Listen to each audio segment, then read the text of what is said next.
Hello दोस्तों, अभी हम इस वीडियो में आप लोगों को ना सोशल साइंस का कुछ ऐसे ऑब्जेक्टिव क्वेश्चन बताने वाले हैं जो आपके बोर्ड एग्जाम में हर साल आता है। और मैं आपको बता दूं कि आज के बाद से आप लोगों को सोशल साइंस का टेंशन नहीं लेना है, क्योंकि जो ऑब्जेक्टिव क्वेश्चन मैं आज बताने वाला हूं वो समझ लो कि हर साल आता है और ये क्वेश्चन आप लोगों को ना और कहीं देखने को मिलेगा ही नहीं। जैसा कि दोस्तों अभी मैं आपको बता देता हूँ, चलिए पहले आपको बता ही देता हूँ, फिर बाद में हम लोग दूसरा बात करेंगे। तो सबसे पहले दोस्तों यहाँ पर देख सकते हैं जो पहला नंबर क्वेश्चन है, ये क्वेश्चन है सुदूर संवेदी उपग्रह, जिसको हम लोग इंग्लिश में रिमोट सेंसिंग उपग्रह का नाम देते हैं, का प्रयोग होता है। तो दोस्तों इसका आंसर आप लोगों को याद रखना है, संसाधनों की खोज के लिए इसका हम लोग उपयोग करते हैं। बहुत इंपॉर्टेंट क्वेश्चन है, इसे याद रखना। और दूसरा नंबर क्वेश्चन है मानव जनित आपदा है, जो मानव के द्वारा किया जाता है वो मानव जनित आपदा है। तो आतंकवाद मानव के द्वारा फैलाया जाता है ना, तो आतंकवाद आपका मानव जनित आपदा हो जाएगा।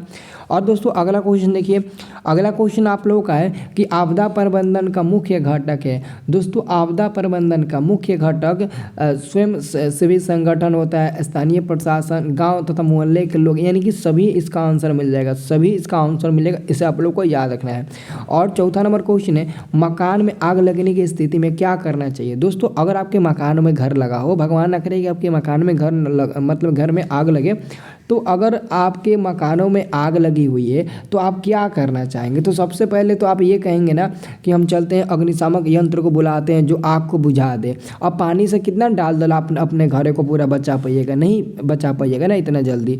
अब देखिए अगला क्वेश्चन आपका है कि इंफ्रारेड कैमरा का प्रयोग निम्न में किस आपदा में किया जाता है। इंफ्रारेड कैमरा का तो मतलब ना मलबे के नीचे दबे हुए लोगों को पता लगाने के लिए इंफ्रारेड कैमरा का प्रयोग किया जाता है ना। इसका मतलब कि में से कोई नहीं होगा, क्योंकि हम लोग जानते हैं ना कि मलबे में दबे हुए लोगों को पता लगाने के लिए इंफ्रारेड का प्रयोग करते हैं। लेकिन यहाँ पर बाढ़, सुखाड़, भूकंप दिया तो बताओ इस सब में उसका उपयोग नहीं होगा ना, तो आंसर टिक लगा नहीं होगा। और अगला क्वेश्चन है सूखे के लिए जिम्मेदार कार, मतलब कि सूखे के लिए उत्तरदायी कारक कौन है। तो आप लोगों को याद रखना, सूखे के लिए वर्षा की कमी, यानी कि जब वर्षा नहीं होती आपके गाँव में ना तो सूखा पड़ने लगता है, मतलब कि सूखा का एक ही रीजन है कि वर्षा नहीं होता है।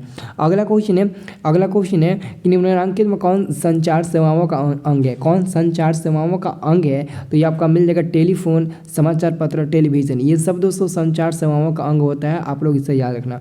और अगला क्वेश्चन है सर्वाधिक भूस्खलन प्रवण राज्य है, मतलब दोस्तों सबसे ज़्यादा भूस्खलन किस राज्य में आता है। तो दोस्तों आप लोगों ने उत्तराखंड का नाम सुने होंगे, उत्तराखंड देहरादून में बहुत ज़्यादा मतलब है ना भूस्खलन आता है, और भूस्खलन वहाँ पर आपको देखने को भी मिलता है। तो आंसर आपका 8 का मिल जाएगा, ऑप्शन नंबर ए मिल जाएगा। ठीक है, अब चलिए दोस्तों, अभी दोस्तों इसके आगे ना अब आपका मेन पिक्चर शुरू होगा जो बार बार एग्जाम में क्वेश्चन पूछता है। ठीक है, तो यहाँ पर हम लोग देखेंगे 9 नंबर क्वेश्चन, बिहार का कौन सा भाग सर्वाधिक सूखा प्रवण है। यानी कि तो बिहार का दक्षिण बिहार जो है ना, साउथ वाला जो बिहार है, दक्षिण बिहार, वहाँ पर हमेशा दोस्तों ना सूखा ही रहता है। और वही मैं बात करूँ उत्तरी बिहार, तो उत्तरी बिहार में हमेशा बाढ़ रहता है, एक तरफ सूखा तो एक तरफ बाढ़। क्या बात है, अगर कहेगा एग्जाम में क्वेश्चन कि बिहार के कौन सा क्षेत्र हमेशा बाढ़ से पीड़ित रहता है, तो उत्तरी बिहार पर बताना, और कहेगा कब कौन मतलब ना क्षेत्र है जो सूखा से पीड़ित रहता है, तो दक्षिणी बता देना।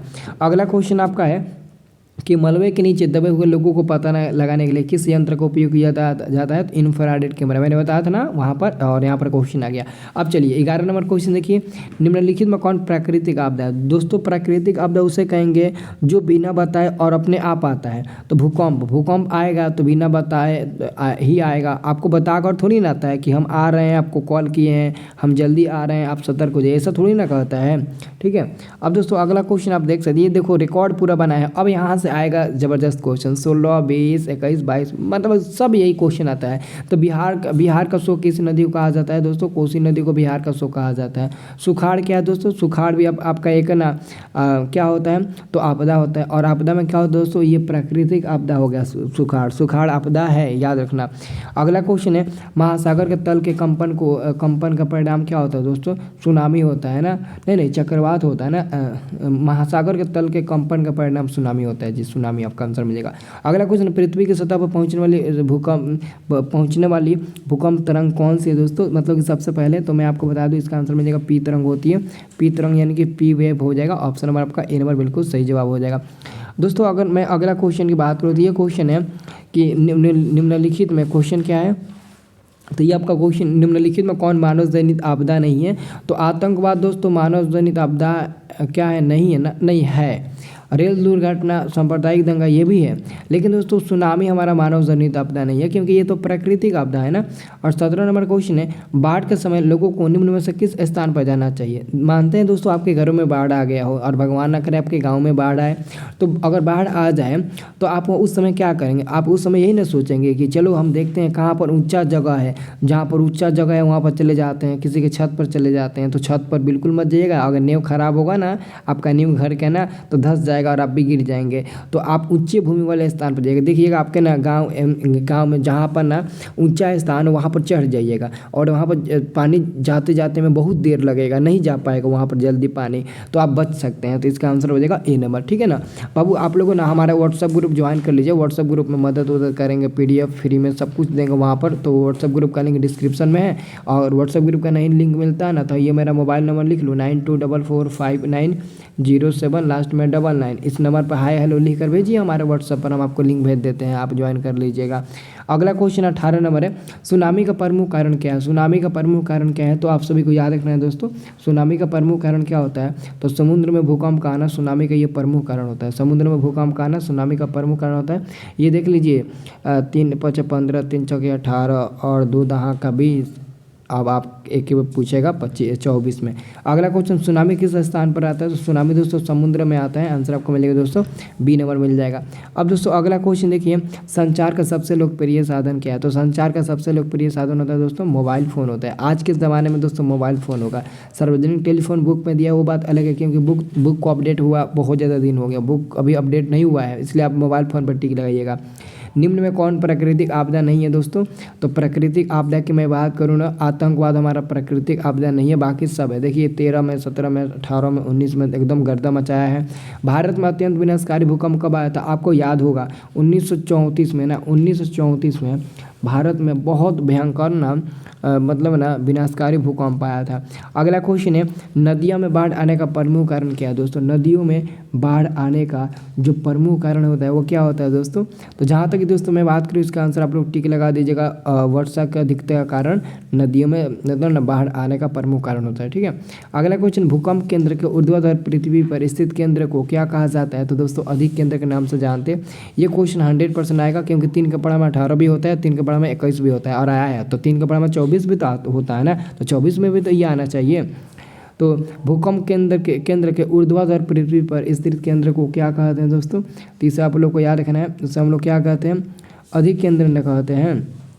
अब दोस्तों अगला क्वेश्चन है कि भूकंप संभावित क्षेत्रों में भवनों की आकृति कैसी होनी चाहिए, आयताकार होनी चाहिए। यानी कि दोस्तों अगर आप अपने घर बनाए हो और घर को अपने घरों को ना भूकंप से बचाना है, तो आपको सबसे पहले अपने घरों को ना ऐसे ही बनाना पड़ेगा। कैसे, ऐसे बनाना पड़ेगा, ऐसे ऐसे मतलब कि आयताकार के रूप में। ये आयताकार है ना, ये लंबा, ये क्या हो गया दोस्तों, मतलब मान लेते हैं दोस्तों ये 2 है और ये 2 है, ये 4, तो ये भी 4। यानी कि दोस्तों आयत यानी कि लंबाई गुणे चौड़ाई, तो लंबाई दोस्तों क्या हो जाएगा, यहाँ पर आप लोग देख सकते हैं ये हमारा क्या हो जाएगा, ये आपको मैं बता दूँ, ये हमारा चौड़ाई हो जाएगा और ये हमारा दोस्तों लंबाई हो जाएगा। तो याद रखना लंबाई चौड़ाई के तहत आप लोगों को बनवाना है अपने घरों को, ताकि भूकंप से बच सके। अगला क्वेश्चन है, बाढ़ क्या है, तो बाढ़ तो एक प्राकृतिक आपदा होता है। बाढ़ से सबसे अधिक हानि होती है फसलों को, बिल्कुल होती है। क्या पशुओं को भी होती है, बिल्कुल होती है। भवनों को, हाँ बिल्कुल, भवन ढह हो जाता है। तो इसका आंसर मिलेगा डी नंबर, सभी को ना नुकसान होता है, ठीक है। अब दोस्तों अगला क्वेश्चन है, सूखा किस प्रकार का आपदा है, तो सूखा प्राकृतिक आपदा है। इनमें से कौन मानव जनित आपदा है, तो देखो आतंकवाद, महामारी, सांप्रदायिक दंगा, ये सब तो मानव जनित आपदा है ना। क्योंकि आतंकवाद दोस्तों कोई आतंकवादी बन जाता है तो कोई आदमी ही ना होता है। महामारी होता है, जैसे कि मानते हैं दोस्तों महामारी, जैसे कोरोना को महामारी भारत सरकार ने घोषित किया था, तो ये भी हमारा मानव जनित आपदा है। क्योंकि ये एक दूसरे के मतलब तहत फैलती थी, जबकि माना किया जाता था कि दूरी डिस्टेंस बनाए रखिए, लेकिन कोई बनाए नहीं रखता था, जानबूझ के लोग सट्टे में सट्टे चल रहे थे। तो ये हमारा क्या हो जाएगा, मानव जनित आपदा होगा। और सांप्रदायिक दंगे, जैसे कि दोस्तों राजनीतिक में सांप्रदायिक दंगे होती है ना, ये सब आप लोग कह सकते हो ना, तो इसका आंसर मिलेगा डी नंबर। अगला क्वेश्चन है, बिहार का कौन सा क्षेत्र बाढ़ग्रस्त है। मैंने बोला था ना, अगर बाढ़ग्रस्त पूछेगा तो उत्तरी बिहार बताना, और सूखा क्षेत्र पूछेगा तो आप लोग दक्षिण बता देना। तो दोनों में से एक क्वेश्चन फिक्स है कि आएगा आपका बोर्ड एग्जाम में। अगला क्वेश्चन है, 26 दिसंबर 2004 को विश्व के किस हिस्से में भयंकर सुनामी आया था। 26 दिसंबर 2004 को विश्व के किस हिस्से में मतलब भयंकर सुनामी आया था। तो बंगाल की खाड़ी, आपके भारत देश में ना बंगाल की जो खाड़ी है ना वहाँ पर 26 दिसंबर 2004 को सब विश्व में सबसे भयंकर सुनामी वहीं पर आया था। कृषि सुखाड़ होता है तो जल के अभाव के में, कृषि मतलब जैसे मतलब ना जो किसान होते हैं उनके खेतों में मतलब कृषि सुखाड़ कब होता है, जब जल की अभाव रहता है, यानी कि जल नहीं रहता है, जल की कमी होती है। तो 32 का आंसर आप लोगों को फाइनली मिल जाएगा, ऑप्शन नंबर ए मिल जाएगा। अगला मैं क्वेश्चन की बात करूँगा तो अगला हम लोग का क्वेश्चन है कि मानव शरीर में आग लगने की स्थिति में जले हुए स्थान पर क्या प्राथमिक उपचार करना चाहिए। तो यहाँ पर दोस्तों आप लोग बताओगे कि अस्पताल पहुँचाना चाहिए। दोस्तों ये मूर्खता का काम मत करना, क्योंकि प्राथमिक उपचार पूछ रहा है, मतलब कि मानते हैं आपके सामने जस्ट आपके सामने कोई व्यक्ति आग से जल रहा है, तो आप उसको कैसे हॉस्पिटल में ले जाएंगे, नहीं ले जाएंगे। मतलब कि आप क्या करेंगे, फटाक से उसके देह पर पानी फेंकेंगे ताकि आग बुझ जाए। तो आप सबसे पहले गर्म पानी नहीं ठंडा पानी डालना चाहेंगे। गर्म पानी डालिएगा तो और बेचारा जल जाएगा, और हॉस्पिटल ले जात पता चलेगा कि जल उड़ का राख हो गया पूरा। तो इसका आंसर ए नंबर मिल जाएगा।